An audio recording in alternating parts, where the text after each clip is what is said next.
Surgery के वक्त इंसानी जिस्म एक नाकाबिल यकीन स्ट्रेस से गुजरता है। तो सवाल यह है कि डॉक्टर्स इस इंतहाई नाजुक सूरत हाल को कंट्रोल कैसे करते हैं। चलें आज उन्हीं अद्वियात पर गौर करते हैं जो सर्जरी को न सिर्फ मुमकिन बल्कि महफूज भी बनाती हैं।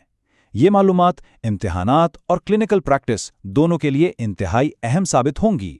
तो सबसे बड़ा सवाल यही है कि इस सर्जरी के इस शदीद प्रेशर में जिस्म का जो नेचुरल फाइट और फ्लाइट रिस्पॉन्स है उसे आखिर महफूज तरीके से कंट्रोल कैसे किया जाए। इसका जवाब देखिए 3 अहम हिस्सों में है। सबसे पहले हम उन ड्रग्स को समझेंगे जो इस स्ट्रेस रिस्पॉन्स को कंट्रोल करती हैं। फिर हम देखेंगे कि ब्लड प्रेशर को कैसे मैनेज किया जाता है।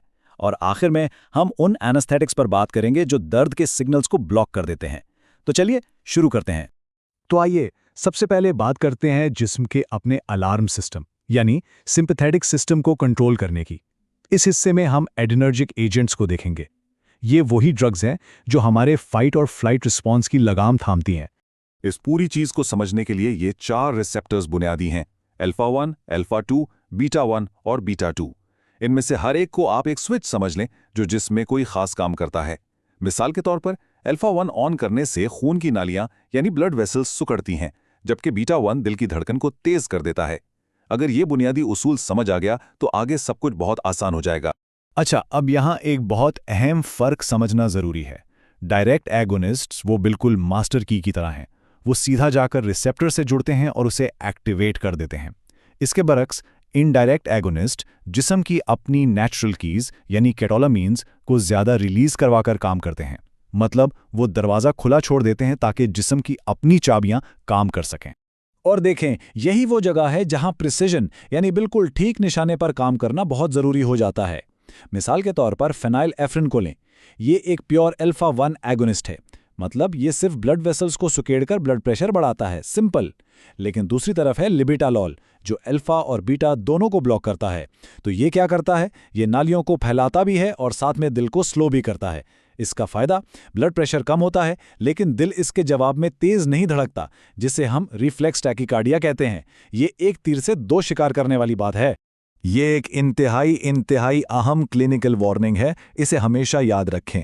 अगर कोई मरीज लंबे अरसे से बीटा ब्लॉकर या अल्फा 2 एगोनिस्ट ले रहा है तो उसकी दवा अचानक कभी भी बंद नहीं करनी। सवाल है क्यों? देखें, होता यह है कि जिस्म उस दवा का आदी हो जाता है और उसे कंपेंसेट करने के लिए एक्स्ट्रा रिसेप्टर्स बना लेता है।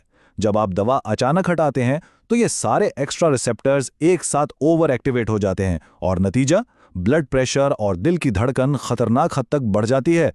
तो अब हम आते हैं अपने दूसरे पिलर पर, ब्लड प्रेशर कंट्रोल में महारत हासिल करना। कभी कभी सर्जरी में ब्लड प्रेशर को कम करना जरूरी हो जाता है। चलें देखते हैं कि यह काम कैसे अंजाम दिया जाता है।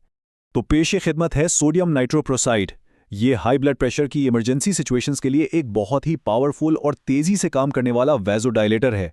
लेकिन इसकी जबरदस्त ताकत के साथ एक बड़ा खतरा भी जुड़ा है जो इसकी डबल एजेड सोर्ड वाली फितरत को जाहिर करता है। तो ये काम कैसे करता है और इसका खतरा क्या है? देखें, नाइट्रोप्रोसाइड जब टूटता है तो नाइट्रिक ऑक्साइड रिलीज करता है जो खून की नालियों को फैलाता है। ये तो अच्छी बात है, लेकिन साथ में ये 5 साइनाइड आयंस भी रिलीज करता है और ये साइनाइड जिस्म के डिटॉक्सिफिकेशन सिस्टम को आप कह लें कि ओवरवेलम कर देता है। नतीजा ये होता है कि जिस्म के सेल्स ऑक्सीजन इस्तेमाल करना बंद कर देते हैं, जिससे शदीद मेटाबॉलिक एसिडोसिस हो जाता है। और इसकी सबसे अहम वार्निंग साइन क्या है?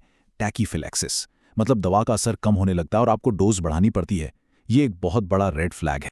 ये स्लाइड हीमोडायनामिक्स के एक बुनियादी कॉन्सेप्ट को वाजे करती है। हम 2 ड्रग्स को देखते हैं, नाइट्रोग्लिसरीन और हाइड्रालिजीन। नाइट्रोग्लिसरीन ये खास तौर पर वेन्स को फैलाती है, जिससे प्रीलोड कम होता है। प्रीलोड क्या है? दिल में वापस आने वाले खून का वॉल्यूम। दूसरी तरफ हाइड्रालिजीन खास तौर पर आर्टरीज को फैलाती है, जिससे आफ्टरलोड कम होता है, यानी वो रेजिस्टेंस जिसके खिलाफ दिल को पंप करना पड़ता है। तो देखें, दोनों ड्रग्स ब्लड प्रेशर कम कर रही हैं, लेकिन बिल्कुल मुख्तलिफ तरीकों से। और अब हम पहुंचते हैं अपने आखिरी और तीसरे पिलर पर, दर्द के सिग्नल्स को उनकी मंजिल यानी दिमाग तक पहुंचने से पहले ही रोक देना। यहां हमारी तवज्जो होगी लोकल एनेस्थेटिक्स पर, वही दवाइयां जो जिस्म के किसी खास हिस्से को सुन कर देती हैं।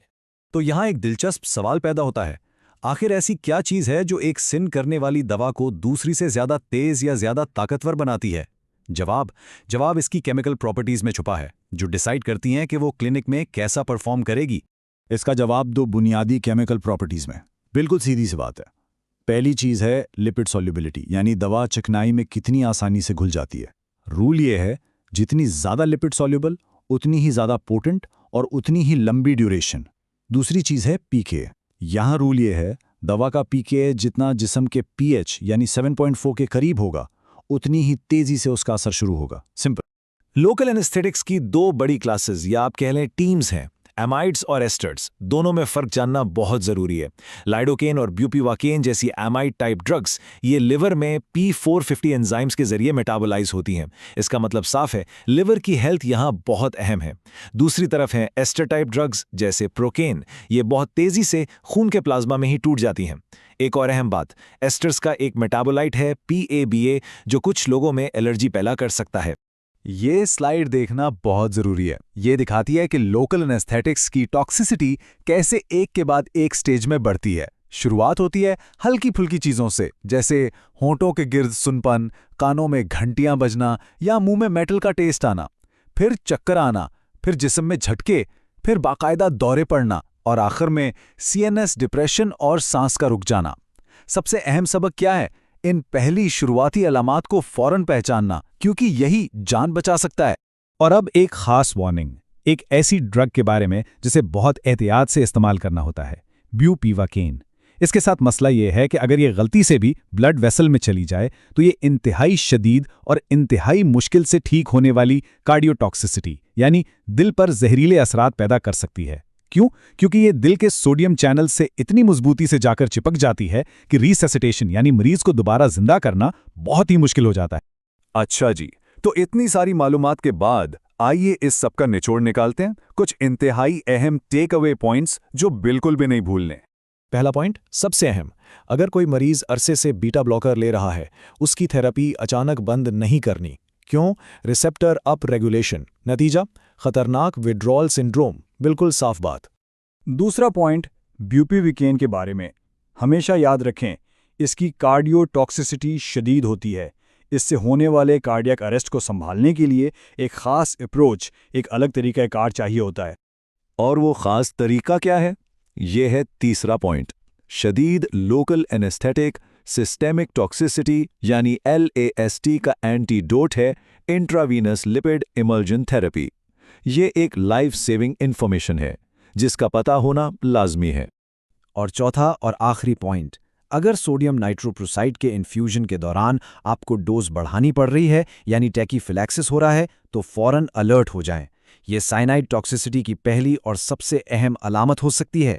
इसे कभी भी नज़रअंदाज ना करें। तो आखिर में हमेशा याद रखें कि इल्म ही हिफाजत है, नॉलेज इज सेफ्टी। इस पूरी गुफ्तगू के बाद अब ये सोचने की बात है कि इनमें से कौन सी अहम ड्रग इंटरेक्शन या टॉक्सिसिटी की अलामत है जिस पर आप सबसे पहले नज़र रखेंगे, क्योंकि आखिर में मरीज की हिफाजत ही सबसे ऊपर है।